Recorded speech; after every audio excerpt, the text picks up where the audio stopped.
This is Tim Bryce with my column titled, Why the Hubbub Over Mail-in Voting? In the early days of this country, voting was restricted to white male landowners. Of course, this changed over the years, but there's something to be said about having landowners vote as they have a vested interest in the country. But that is another subject for another day. Historically, voting was done in person using either paper and pencil or a variety of machines.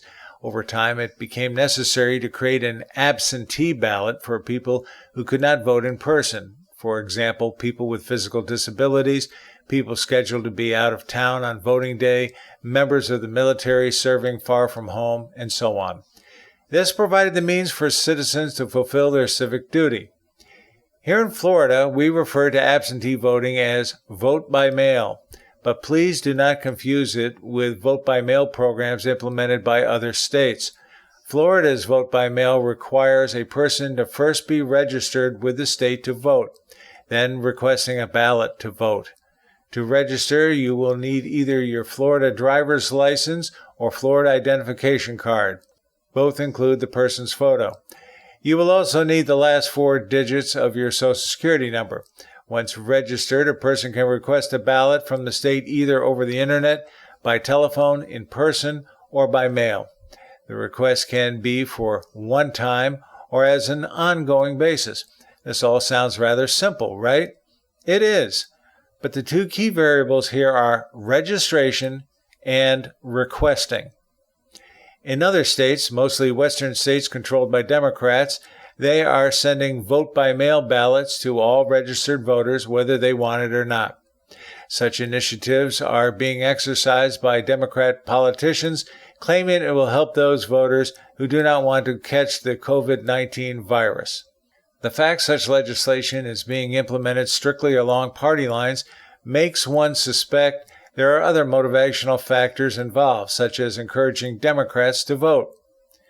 Using registered voters from Florida as an example, here's what the Democrats are afraid of. In 2016, there were more registered Democrats than Republicans in Florida. Yet Mr. Trump won the election here. Why? Simply because more Republicans voted than Democrats. So their hope is to motivate more Democrats to vote this time than in 2016. As an aside, the same is shaping up for 2020. As for me, I like the fundamental concept of an absentee ballot, simply because it gives people who want to vote the ability to do so, particularly if they are unable to vote in person. To ask for a ballot means you care and want to stay involved with the electoral process. Having it mailed out without requesting it is highly suspicious, as party officials may pick up ballots and vote on the voter's behalf. Let's also imagine if you know someone is missing, deceased, moved, hospitalized, or has no intention of voting.